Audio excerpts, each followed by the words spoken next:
कारण अनुकरण करून हे जे सांगितले फार महत्वाचं आहे. अभ्यास करूनच केलं पाहिजे कुठल्याही गोष्टी. अनुकरण केलं काय होते अनिलराव, एकदा ब्राह्मणाला आपण हुशार म्हणतो. ब्राह्मणाची पंगत बसली आणि त्या पंक्तीमध्ये जात असताना एक सोनार आणि धनगर होता. त्याला जेवायची इच्छा झाली. तुम्ही भूक लागली होती तसं त्याला भूक लागली होती. आणि मग आता ते काय म्हणले की बाबा या पंक्तीत तर बसायचं, इथं तर ब्राह्मणाशिवाय अलाउड नाही, मग काय करायचं. सोनार जरा धनगरापेक्षा हुशार होता.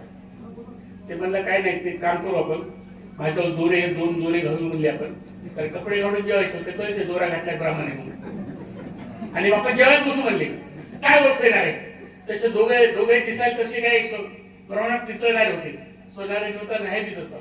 ते बसले समोरून बसले, हे या पंक्तीला बसले, एक सोनार तिकडून बसला, धनगरी या पंक्तीला बसला.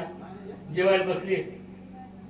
जेवायला बसल्यानंतर पंगत झाली की पाणी पिवायची पद्धत असते.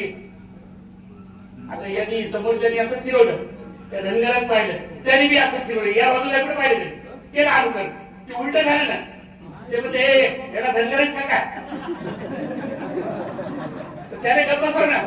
ते पुढे सोनार बुवा आपल्याला ओळख नाही. दोघांना अनुकरण केल्यानंतर काय फजिती होती ही गोष्ट लक्षात ठेवली पाहिजे. म्हणून आपल्याला अभ्यासपूर्व आपल्याला प्रत्येक गोष्टी जावं लागेल. खूप चांगले दिवस येणारे, काळजी करू नका, आज हताश होऊ नका. आता विरोधी पक्षाकडे एकच विषय आहे की मला भाऊ नाही, तो सुद्धा काही दिवसात मिळेल.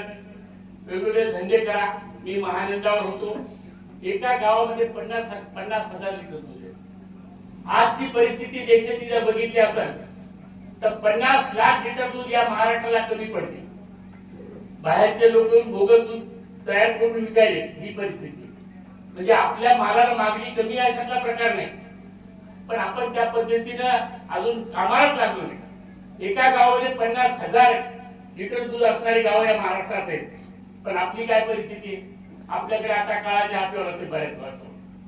म्हणजे जग कुठे चाललंय हे आपल्याला पाहावं लागेल. मागासलेला भाग म्हणून आपण जे नेहमी मिळतो तो आपल्याला जर दूर करायचा असेल तर अशा ह्या कंपन्या काढाव्या लागतील. अभ्यास करावा लागेल, कुठे काय चांगलं ते करावं लागेल.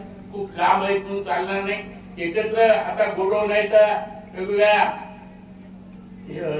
आपल्या साठवण करण्याच्या योजना सुद्धा निघाल्या.